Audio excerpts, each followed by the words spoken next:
Mythics, how are we all? Yes, it is another Saturday. It's 10 a.m. UK time, there or thereabouts, a couple of minutes late. Sorry about that. My name is Ken Boyta, and this beautiful creature is Loquacious. And we are from the Bottle Imp. Yes, this is a YouTube channel that I created with Julian. And it has over 450 fantasy videos. So if you like your fantasy stuff, go over to the Bottle Imp YouTube channel. We've got fantasy book reviews, fantasy film reviews, and fantasy board game reviews. We've also got an Edra Tales YouTube channel as well, because Twitch has decided to cut the amount of hours that you can keep on Twitch. So I no longer really keep stuff on Twitch. There is 100 hours worth of stuff on Twitch, so if you have missed some episodes, you can go back and watch them on Twitch. However, pretty much every single episode that I do a live stream of is over on the Edra Tales YouTube channel. And good evening, Lirin. Hello. And starring Loquacious. Yes. Okay. Let's be honest here. We all know who the actual star of the show is. Yes. Hello there, Glenn. Good morning. Good morning. I've literally just woken up. I woke up at like 9:45. So you'll have to forgive me. Like, I'm just a bit bleary-eyed.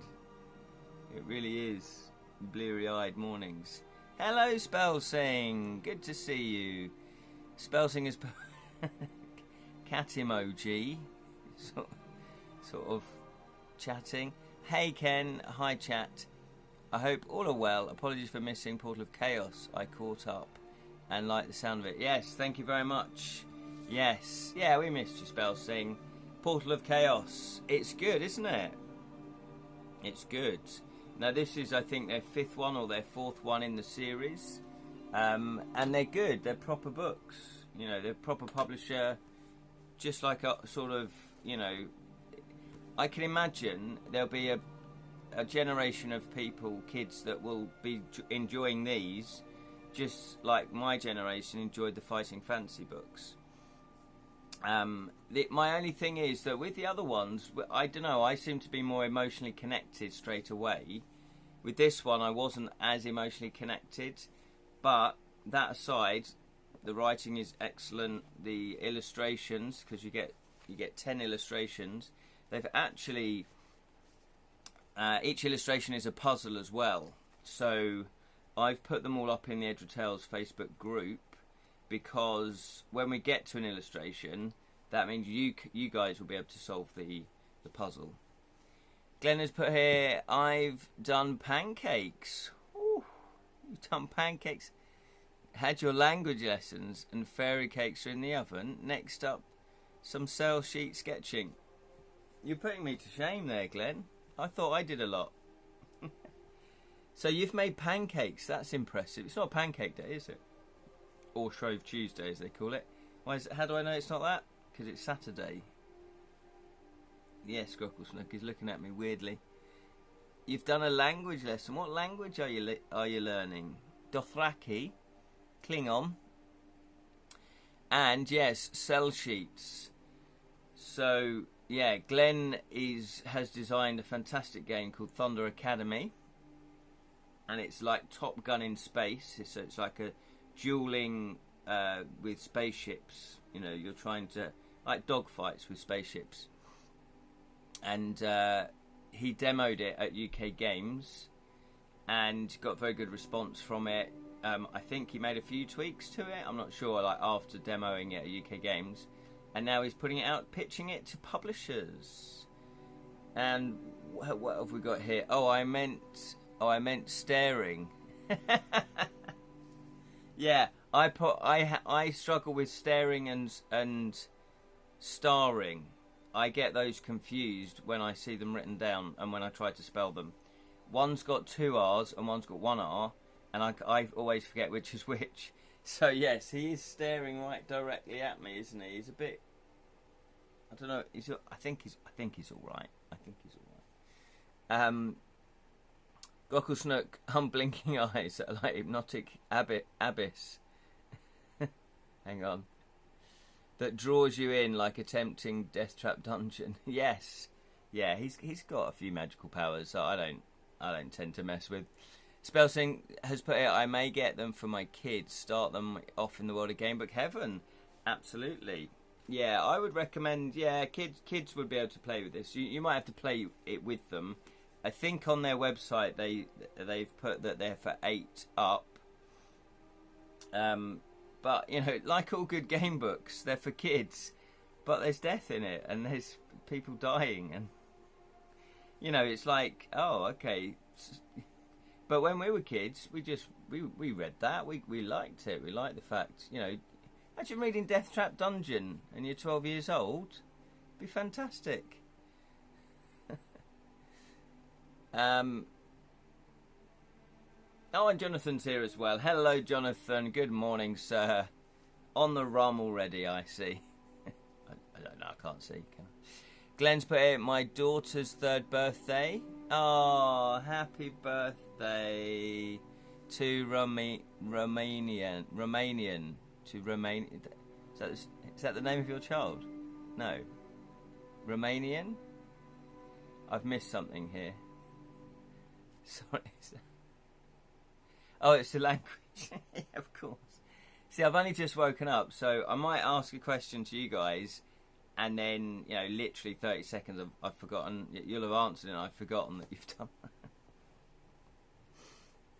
And Sally's here. Good morning, Sally. Yes, Sally is from the coast.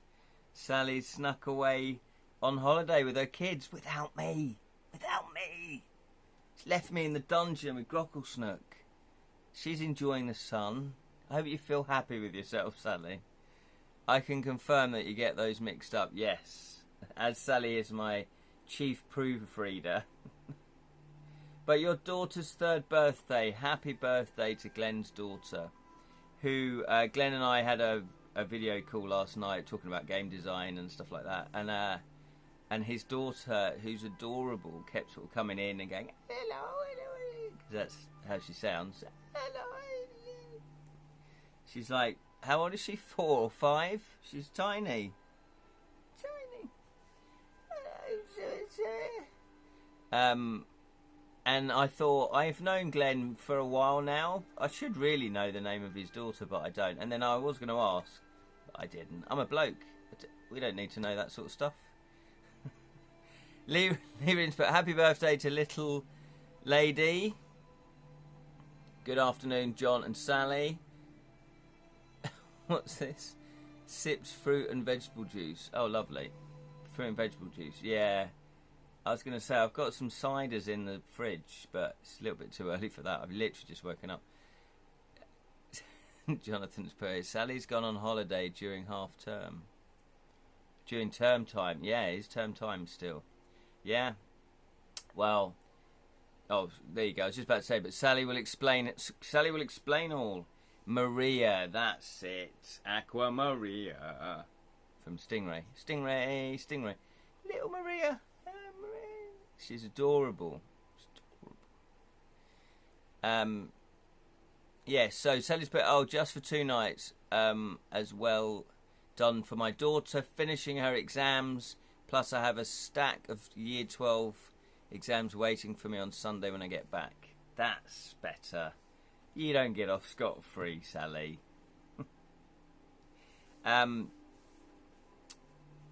Yes, yeah, again, you would have thought, I've known Sally for like 8 years now, something like that, that I would know the name of her daughter as well. Of course I know her name.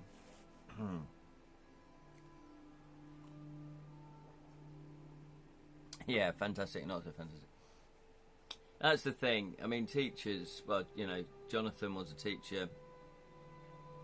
I think, Jonathan, you were a head teacher, weren't you? Didn't you run the school? Like some sort of bad boy sheriff?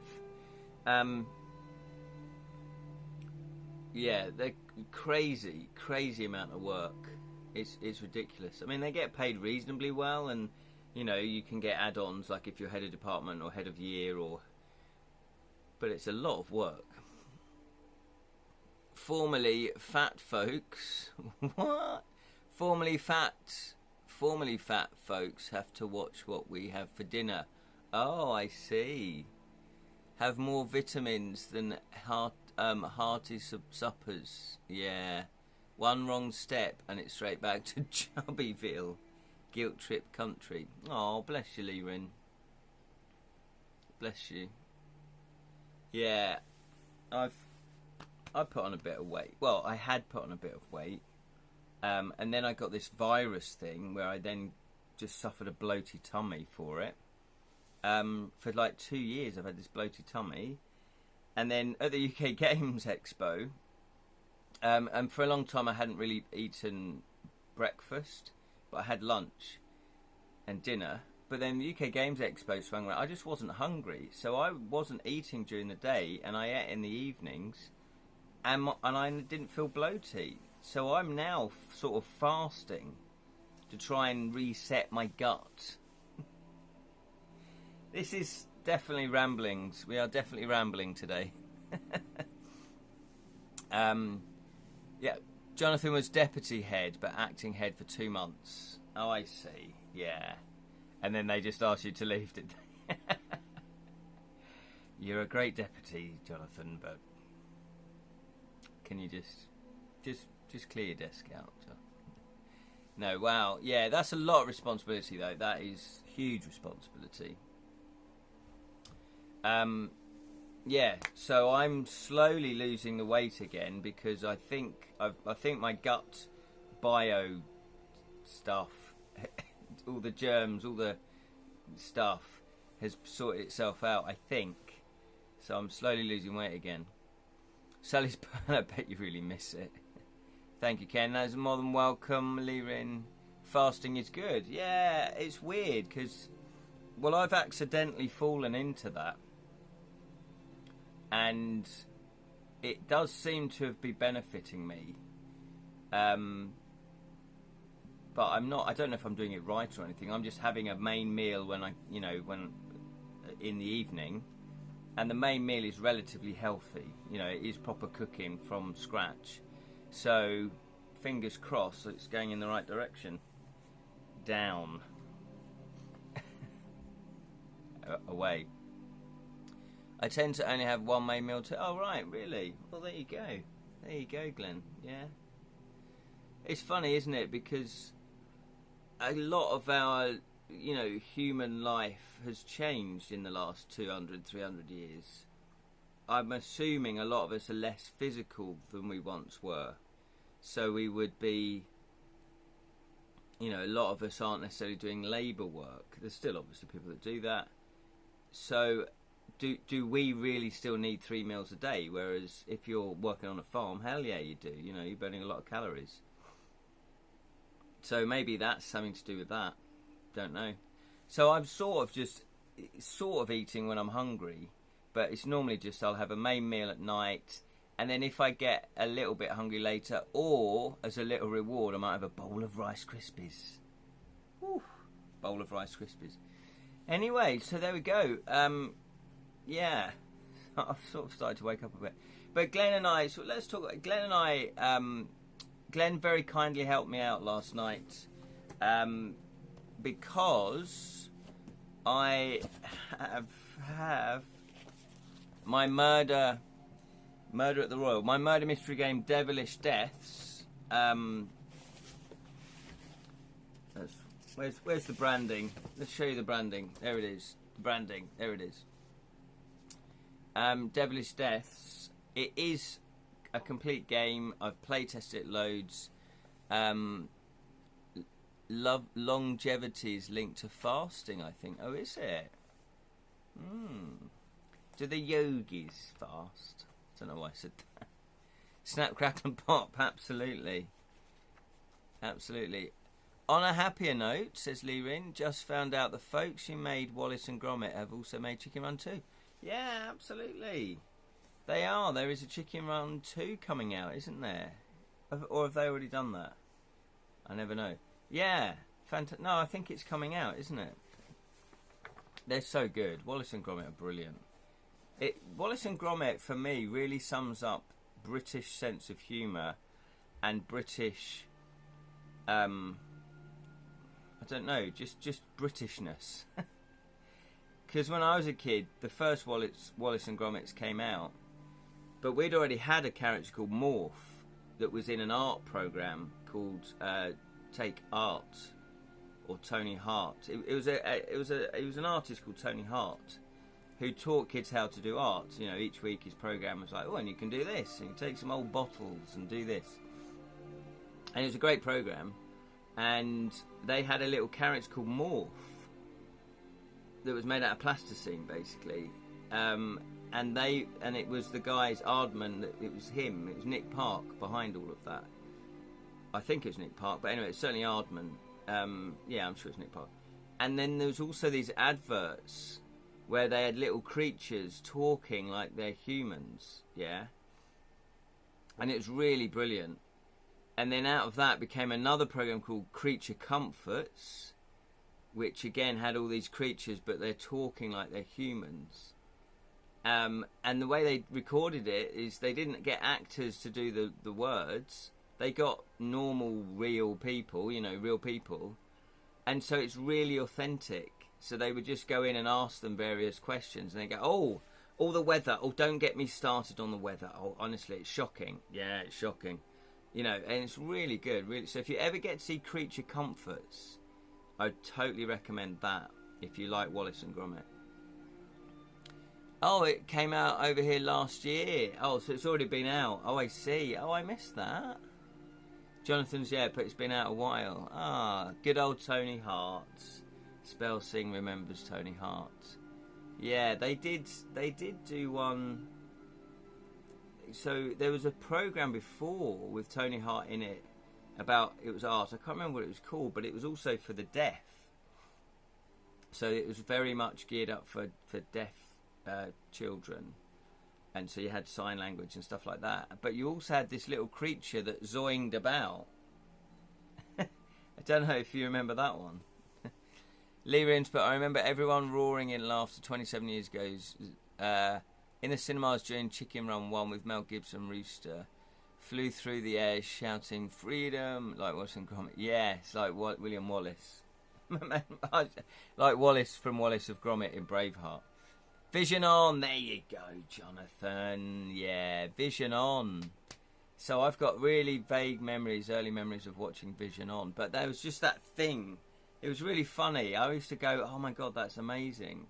I used to really want to have one of those or see one of, you know.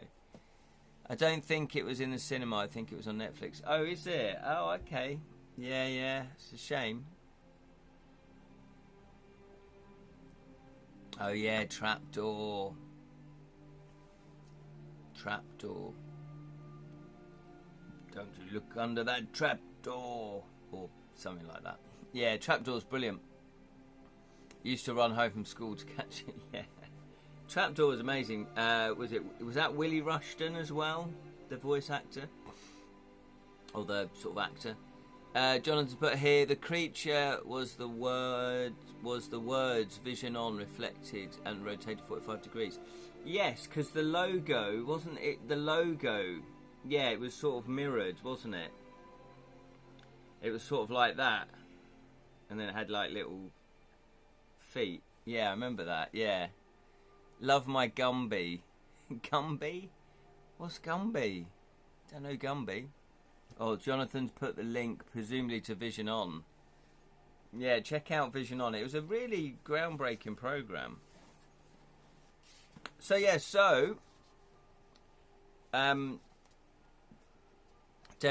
Devilish Deaths. This is my murder mystery board game. And I have now put it on Tabletop Simulator. Which is, for those of you that don't know, it's on Steam. It's by Berserk Games, actually. But it's a way to put your board games into the virtual digital world. I really am an old man explaining stuff, aren't I? Onto that interweb thing. You first have to go to www. So basically you can create board games like on your Tabletop Simulator. And it's really cool because you can choose your table, you choose the surroundings, you know, what surroundings you want. And then you go, right, yeah, you click and you go components and you go, right, I'll have a board. And then you can upload images. So it's your game that's there. So you create decks of cards. You know, if you've got dice in it, you can have dice in it, and you can, you know, and then you can activate it and play it like you're playing it in real life. It's pretty good. It's a little bit clunky, but on the whole, it's pretty good. And a lot of publishers like using it because you can demo their game. You can pitch their game, your game. So you can pitch your game to a publisher because some of them are going to be in different countries. I mean, and even if you're in the same country, you know, they might just say, yeah, is it on Tabletop Simulator? So a lot of publishers nowadays will look at it on Tabletop Simulator just to get a feel for it. Now, my thinking would be that it's not going to be as good unless you're in person playing a board game, because then you get the experience of playing the actual board game, yeah, or the card game. However, that said, we did successfully pitch Guildlands over in Tabletop Simulator the first time around, so it can work. It's not a barrier to you getting your game published, because at UK Games I went to the speed dating with my Devilish Deaths game, and you get 4 minutes to pitch your game, basically. So there's no way, you can't demo the game, they can't play the game. You're basically just saying, yeah, this is what happens, this is what you do, blah, blah, blah. Any questions? And that's exactly how I pitch my game.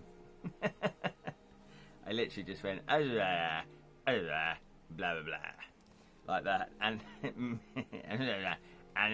I was very, very drunk. So you have, you know, when you pitch it at the UK Games pitching event, obviously you have all your games set up. You know, I had all my cards set up. I'm quite proud of these. Look at these little envelopes that I've got the cards in now. Look, little envelopes with the little names on it.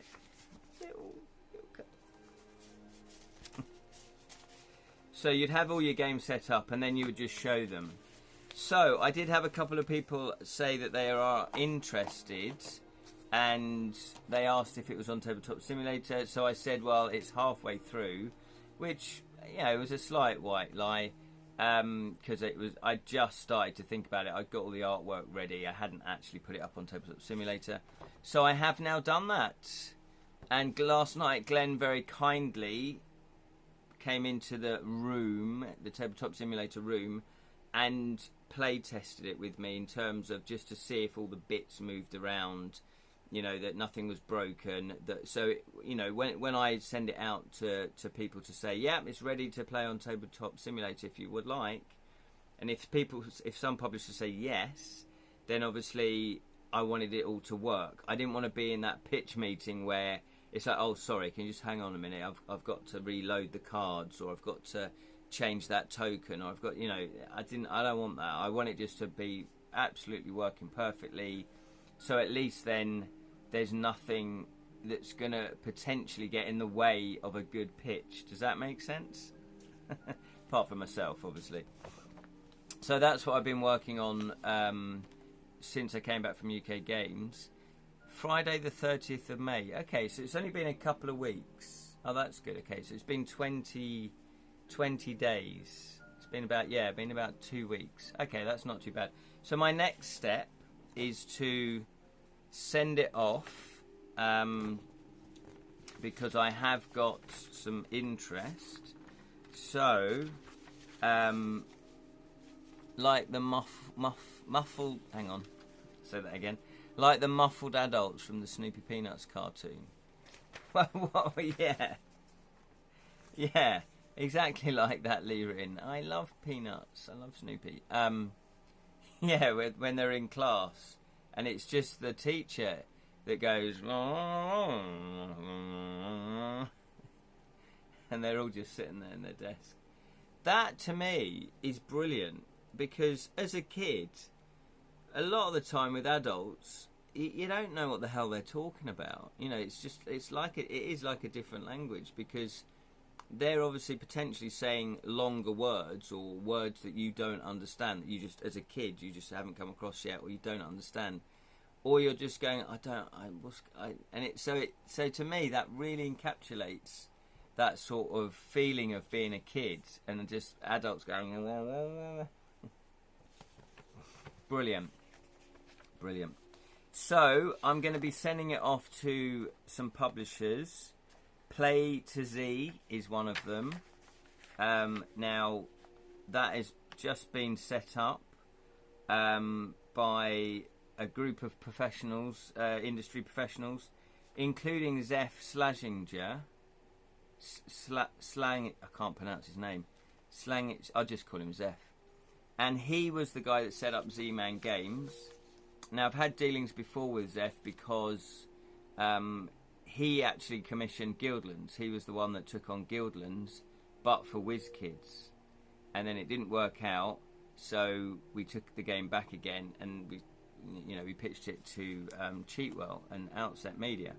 So when for the evening on the speed dating, he was the first one I pitched it to. So it was nice, because like, oh, how's it going, Zeph? So I already knew him, so that was good for the nerves, to have a good first pitch to somebody that I knew. So I'm going to pitch it to him, because they've just started their company, and I know that they're looking to increase their range of games, basically. Then we have Dranda Games, who seemed to give me a positive reaction. Alleycat Games, they seem positive. Fantasia Games, they seem positive. Radical 8 Games, they seem pretty positive. And CGE, Czech Games Edition, they seem pretty positive. And also Zatu Games, they seem pretty positive. So I've got enough to just sort of pitch it out there, it's probably best to do, I don't know, send it out in pitches in 5 or 6, I guess. Maybe up to 10. I don't really know. But I think from an admin point of view, if you send it off to 30 people, your brain is going to go, and they get back to you, it's going to be busy, because if they all want to play it, you're going to be busy. So if you just pitch it to, say, 10 people, 10 publishers at first, then at least it's easier to keep track of. It just feels like the better thing to do. So that's kind of what I'm going to do. And hopefully there'll be a few that want to play it. And then maybe one of them will go, yeah, we'd like to publish this. If that doesn't happen, and obviously there's a high chance that won't happen, then I'll just go, right, what's the next 10 publishers that I'm going to send it out to? And we'll just do it like that, basically. Just do it like that. But yeah, but it's quite cool seeing your game virtually, in a digital version of it. And then it all works. So there we are. So that's Devilish Death. So that's what I've been working on. What else have I been working on? Yes. The main focus now. I had a murder mystery event on Thursday evening, which is unusual. They're not normally on Thursdays. They're normally on Saturdays. But this was a private event. This was a corporate event. And so it was on a Thursday. So I was like, right, let me get that out the way. And I've got nothing on this weekend. Sally's abandoned me this weekend. Just joking. So I've got, more time than I normally have at the weekends. So the nice thing about that is I'm getting back to working on To Kill a Thief, Devilish Deaths.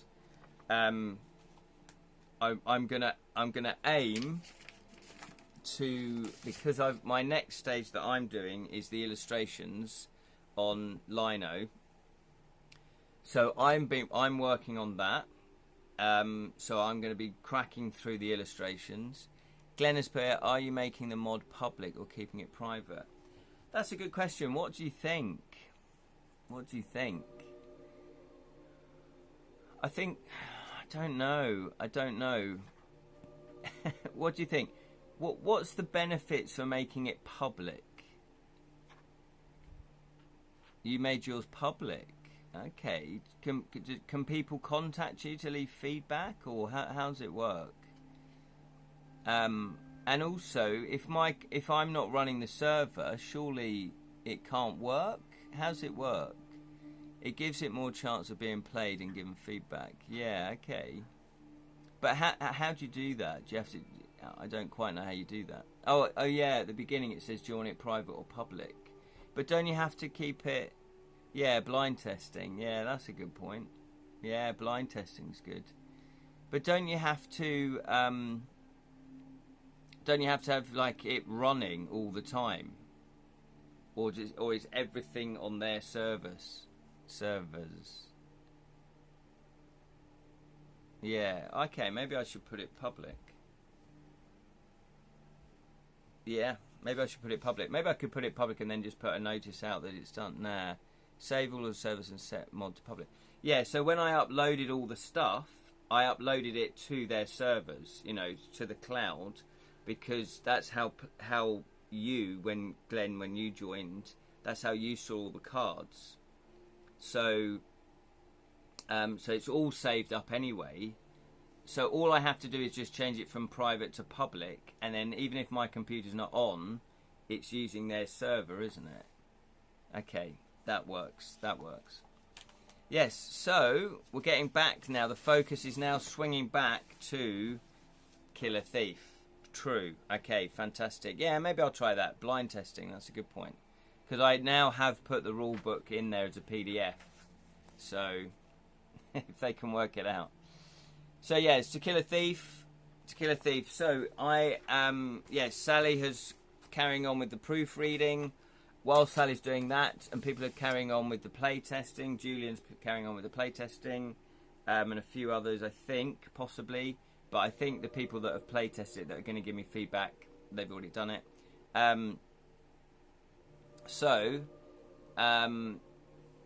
Yes, I'm now going to carry on over the weekend doing the illustrations. Now, I'm being a bit ambitious. I've done, I think, 8 illustrations out of the 20. If I can finish the illustrations by the weekend, that will be amazing. That would be a fantastic. That's my target. I don't want to rush them though. So if I don't get it done, I don't get it done. But I do want to get at least 5 done. You know, if I've got all this time, then I can just crack on with it. It's great. Put a bit of YouTube on in the background, you know, and then just crack on with it. So that's my feeling, that this weekend I'm going to get like close to finishing all of the game book. Then after that, the next stage is to do the proofreading, go through Sally's notes, go through Claire, who's a friend of mine. She's a professional proofreader. She very kindly proofread everything. So I'm going to go through her notes, go through Sally's notes, and then that's going to take me at least a week, I would say. It's 100,000 words. What was I thinking? And then then once the play testing's all back, then I'll fix any problems that they've found, and then that should be it. Then I can properly typeset the game book, and then hopefully get it out. So it's going to be tight. It's going to be tight for July as well now. I'm realising just how much work that a game book is, especially when you write 100,000 words. So, I mean, I knew it was going to be a lot of work, but it's a lot of work, especially if I'm doing the illustrations myself and the typesetting, you know. Sing the theme tune, hum the theme tune. But it's all good learning curve. So, then what I'm going to do is obviously I need to then upload it all to the printers and then get the books published. And while that's happening, I then need to start getting all the other rewards together as well. So yeah, it's probably not going to be July now, thinking about it. I don't know. I do apologise for it being longer than I said it was going to be. And then, what else have we got going on? What else? I was going to say something else. My brain, I think I'm still asleep.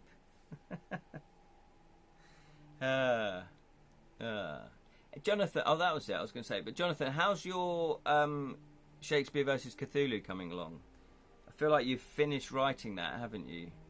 And is it been proofread? Is it past that? Are the illustrations done?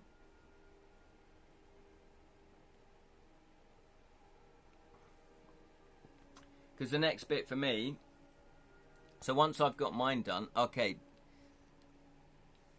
Jonathan's put, I need to go through the playtesters' feedback and make any necessary changes. Right, so you've pretty much got to the end of it then. It's all proofread, yeah, and the artwork is all in. Fantastic. Fantastic. It really goes in ebbs and flows. It's almost ready to go, yeah. Go to layout.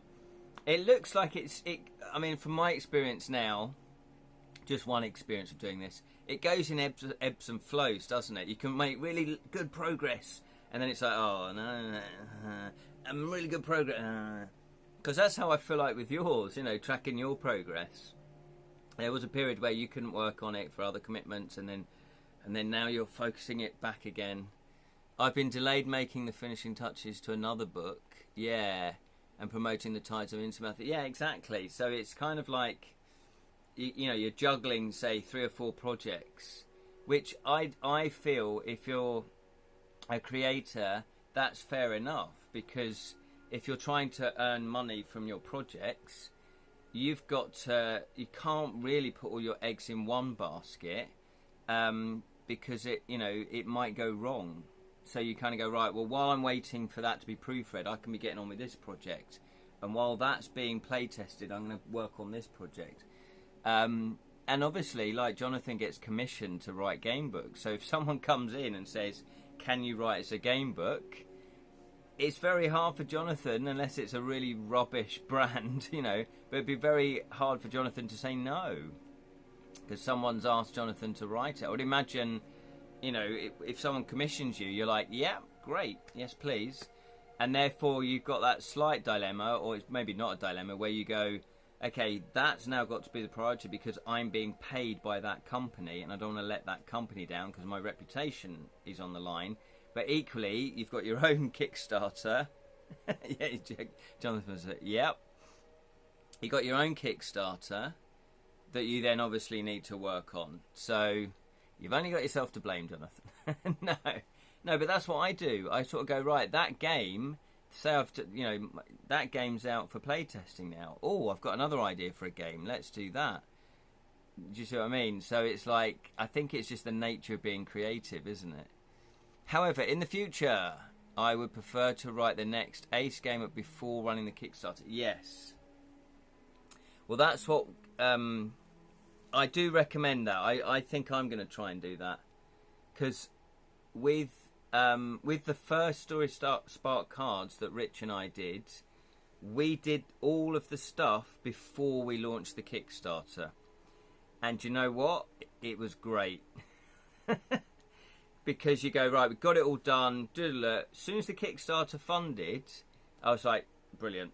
Okay, I just need to upload the files and send it off to the printers. And that is literally what I did. And it just ran very smoothly. So I think I'm going to do the same. Even though I did say to myself, do you know what? I'd like to do a Kickstarter every October. I don't think I'm going to finish my next game book by the time October runs around.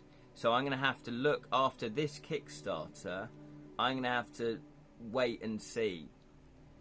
So it might be that I delay my Kickstarter, not in October, but do it in a different time. So we'll see, because that seems like a sensible thing to do, doesn't it? You get everything done, everything's in place, it then funds, and Jonathan's in a nice position. I guess, Jonathan, it might not fund, but with Jonathan, you've built up a lovely following, you've got a lovely fan base. You know, it's going to fund for you, Jonathan, isn't it?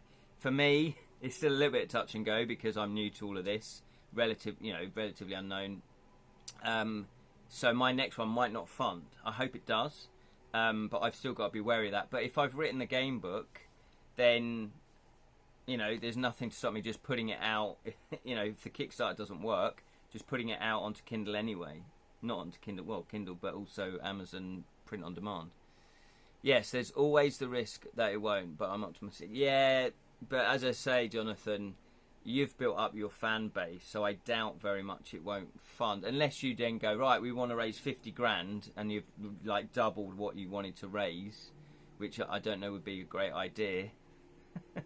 But you know, as long as you keep it close to what you tried last time, you should get it. That would be my feeling. I don't know. You're more expertise on this than me. Leavings put Jane Austen's Pride and Prejudice cast versus a shape-shifting the thing hiding among the guests of the town's seasonal harvest ball next, perchance. Nice. Pride and Thing. Have to work on the title. Yeah, wasn't there that zombie Jane Austen Pride and Prejudice with zombies? Sure, that was a book. I'm sure I started reading it actually, and then I just it didn't grab me. But it wasn't a game book, but it was a book, wasn't it? And then they made it into a film, I think. Crazy. So yeah, so I'm looking forward to working back on the game book. And Jam's here, just in time. I do need to speak to you, Jam. So if you're about today, I know you've got your daughters maybe, but if you're about, maybe we could have a video call. Just in time for a few minutes of Edra. Yes. So the other thing is that, so once I've got all my game book done, I'm then going to be working on, and Jam's ahead of me now. Jam's snuck ahead of me. I'm going to be working on our joint game book that we're doing together. It's 2 separate stories of about 100, maybe 200 entries each. So it'll probably feel like a proper, long game book, if you like. I'm about, okay, cool. I'll give you a call then. Will John be writing FF with Scholastic perhaps in the future? That is a fantastic question. I hope so. Jonathan, any updates on that? Any exclusives you want to give us? Who knows? Yes. Yes. They'd be stupid not to get you in, wouldn't they? They'd be stupid not to get you in. I did wonder that. I remember when at Fighting Fantasy 4, when Charlie Higson was announced that he was writing, I thought, oh, why not ask Jonathan Green? But then you get that. They wanted a big name. They wanted some publicity around it. I get that. But you weren't the only one. Yeah, fingers all crossed. Yeah, exactly. It's like, but you've got Jonathan.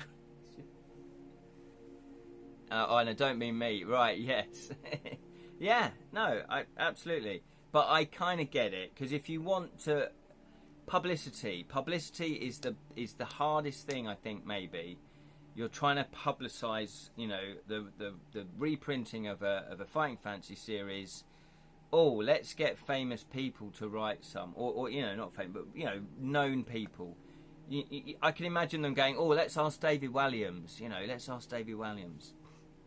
Charlie Higson was on Radio 2 talking about his book. Yeah, there you go. Yeah, so that's the thing. They're higher profile. It'd be the same like if it was, oh, who should we give it to? Who should we get to write a Fighting Fantasy book? Jonathan Green or Ken Boyter? There's no contest. It's me. No, of course they're going to give it to Jonathan Green. It's that sort of thing. Not that I'm claiming that I'm at the same status as you, Jonathan, in comparison to you and Charlie Higson. That's maybe, you know what I mean. Any chance you'll take up the mantle of Blood of the Mandrakes with your speciality in Gothic horror? The original author is unfortunately unenthusiastic, but you'd be able to pull off a rip-roaring final finale, John. Oh, that's a good question. Yeah, it's a fantastic question. But both. Spellsingers put both. Either both for that or both of us writing Fighting Fantasy. I wouldn't, obviously it'd be a massive honour. It would be a massive honour. They will never ask me because I'm not going to get as big as that. But it would be brilliant, wouldn't it? And I think that's, my one, I've been very, very influenced by Fighting Fantasy. Very influenced. As we all are, if you're writing a game book. So I think, that's partly why you write your own. Because you go, well, I'm never going to get asked. Obviously. I don't expect to be. Let's do my own. Let's do my own. He might need to buy the idea from hand. Yeah, that's a good point. I wouldn't touch Stephen Hand books. Oh, okay. Fair enough, fair enough. We won't push Jonathan further through that. I do have an idea for the Fighting Fantasy game book ready to go if they want it. Well, then they're fools if they don't. Seriously, because I suspect, and I've no data on this, I'm talking rubbish as per usual, but I suspect a lot of Fighting Fantasy sales are to do with the hardcore fans that have followed the series all over the years. And they will know Jonathan Green. They'll either know him personally or they will know of him and know that he was one of the original authors. So if it was announced that Jonathan Green's going to write a Fighting Fantasy book, you're going to get a group of people going, fantastic, brilliant, bring it on, we want to read that. So it makes sense, you're the game book reader's game book. No.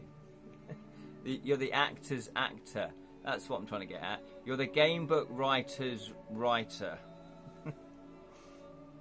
A joint effort, maybe like Jamie Thompson and Mark Smith. I don't think Jonathan shares.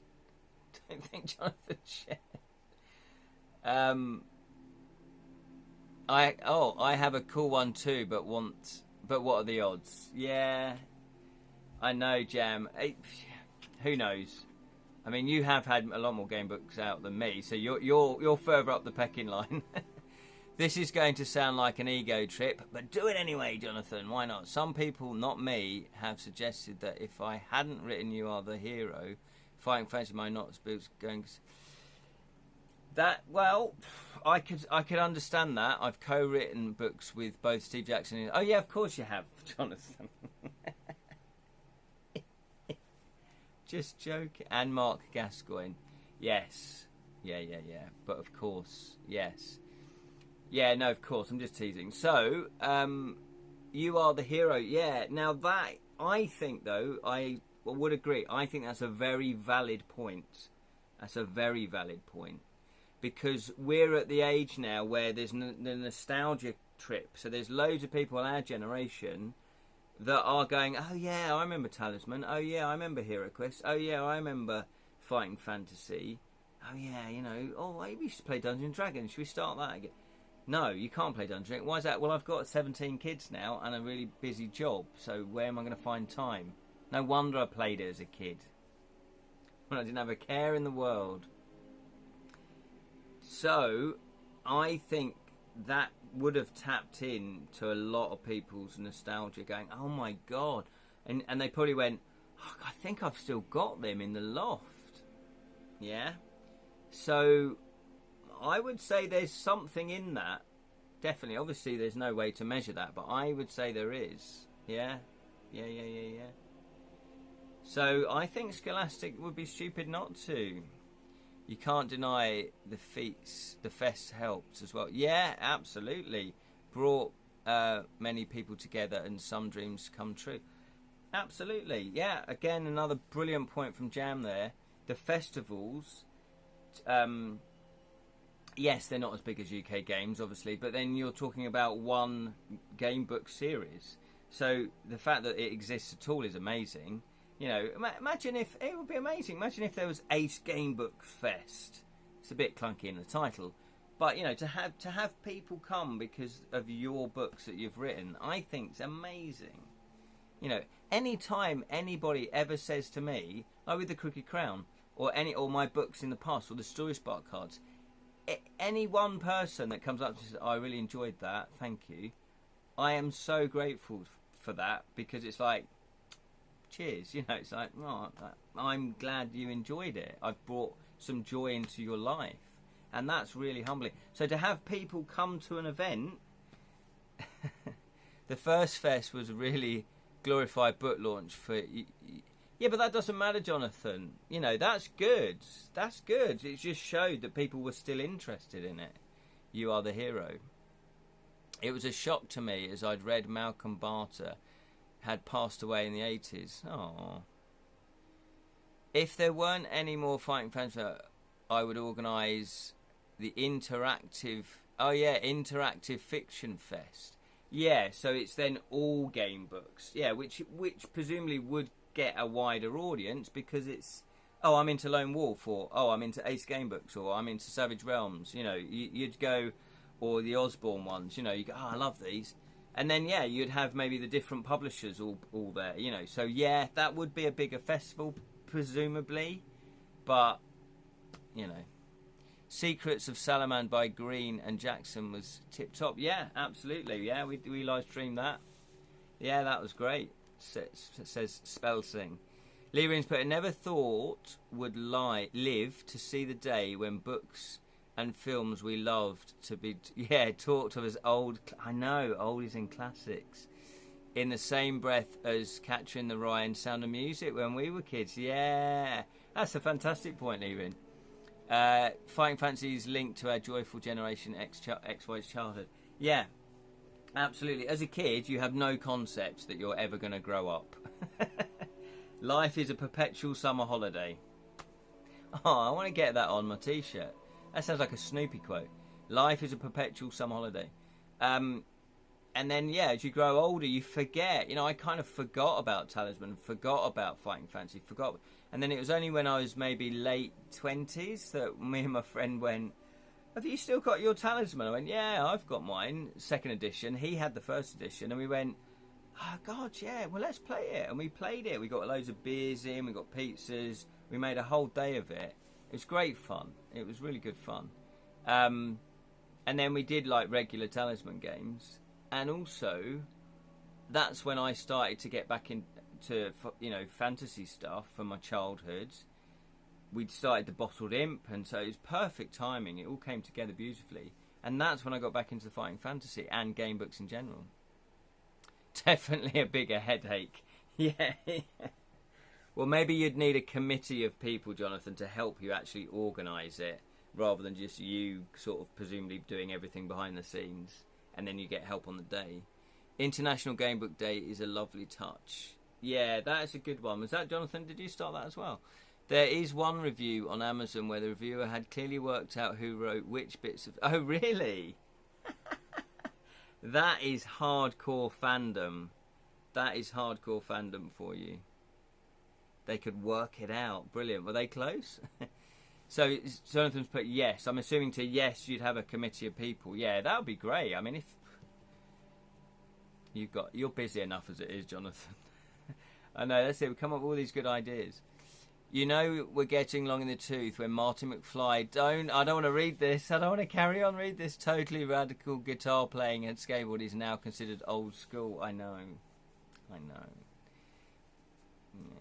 Hello, Snow Queen. Thanks for joining us. Yes, no worries, Snow Queen. We've only got about 8 more minutes left, but we are talking about game books. We're talking about festivals. So yeah, I started International Game Book. You did start International Game Book. Yeah, fantastic. That's what I thought. I thought you started it. Yeah, I must remember which date it is. What date is it? Because now I've got a game book. He did. It's fair to say that Jonathan paved the way for contemporary writers and uniting the classics. Now, again, that is a brilliant point. We're just praising Jonathan, basically. That's a brilliant point, Jam. Yeah, Jonathan has sort of created a bridge or a space where people can come together about that. All the cool people were on Game Book Day, you know, were born on... Oh, yes, apparently you were born on Game Book Day. Not that I'm completely... Yes, exactly. Happy birthday. Was it like yesterday or something? Oh, August the 27th. Oh, fantastic. If Back to the Future, says Jonathan, was made now, Marty would travel back to 1995. I was in my 20s. Oh, and Ollie Mack, of course, Ollie Mack. Ollie Mack and I need to finalise the date for International Game Book Day this year. Oh, does it sort of change then? Does it kind of change? Carry on. Where his footfalls land... I like that. Where his footfalls land, flowers bloom. It's become something of a movable fest. Yeah, that's fair enough. That's fair enough. It's because Warlock of Fire Tormentor was... Oh, I see. Is that the exact date? Oh, okay. Fantastic. Yeah, so... Well, you know, if you need anyone to do a bit of a read-through... So the other thing I was going to say, before we got... Well, not sidetracked, but we talked about other things, was that, yes, once I've done all my game book, then the next thing to do is to write my... my 100 entry, it might be 200 entry game book collaboration with Jam. Now Jam, I think you've already started writing yours. I have I've come up with my idea. Should I tell you my idea for it yet? Do you want an exclusive? Yeah, FFF strolls round though. Yes, that's fair enough. Good nerd lore, though. Yeah, absolutely. Apparently, Jamie Fry is having a FF marathon all day in August 27th this year. Oh, okay, there you go. Fighting Fancy Fest, yes. So, yeah, I don't know if you'd like to know my... Oh, maybe I should talk to Jam about it first. So Jam and I decided we would collaborate. We'd do one story each, one mini adventure each, and we'd put them in one digital book. And it was for everyone that had backed my project and everyone that had backed Jam's project, because we did it in the same month. We launched our Kickstarters in the same month, and we didn't realise. I didn't know Jam was going to do his. He didn't know we were going to clash. Not clash, but luckily both of us funded, so that was good. Say hi to Cassia. Cassia. I don't know. That's obviously not for me. But hello, Cassia. Oh, Cassia. Oh, she's there. Yes, of course. Which loops neatly back into what I was saying to Glenn, because I've known Glenn for a while now, and I didn't know his daughter's name. Hello, Cassia. Hello. Hi, Cassia. I'm a bloke. I'm going to use that as an excuse.